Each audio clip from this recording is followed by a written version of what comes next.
নমস্কার, বাঙালি রান্নাঘরে আপনাদের সবাইকে স্বাগত। এই রকম ধরনের তেঁতুলের টক আপনারা বোধহয় আগেতে খাননি। একবার আমি খোলা শুদ্ধ দেখিয়েছিলাম, এখন যেটা দেখাবো এটা খোলা ছাড়া। সিদ্ধ করে নিয়ে খোলাটাকে পুরো ফেলে দিয়েছি, আর এরকমভাবে মিক্সড করা আছে। এর মধ্যে দিয়েছি অল্প একটুখানি হলুদ, আর এবার আমি এখানে অল্প সামান্য একটু সর্ষের তেল দিয়েছিলাম। নিয়ে সর্ষের তেলটাকে ভালো করে গরম করে নিয়ে তারপরে আমি একটু সর্ষে, পোস্ত আর একটা শুকনো লঙ্কা দিয়েছি। এবার আমি আবার গ্যাসটাকে জ্বালাবো। এবার আমি এর মধ্যে এই তেঁতুলের কাঠটা দিয়ে দেবো।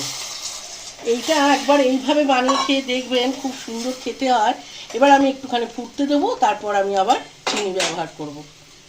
এবার তেঁতুলটা দেখুন ফুটে গেছে। এখন আমি পরিমাণ মতো সামান্য একটু লবণ দিলাম। এবার আরও আমি কিছুক্ষণ ফুটতে দেবো। এবার আমি এখানে দেব গুঁড়ো, মানে যে গুড়টা কিনতে পাওয়া যায় গুঁড়ো, সেটা আমি দিয়ে দিলাম। আপনারা চিনিও ব্যবহার করতে পারেন। এবার ভালো করে আমি এই তেঁতুলেরটা ভালো করে আমি ফুটতে দেবো।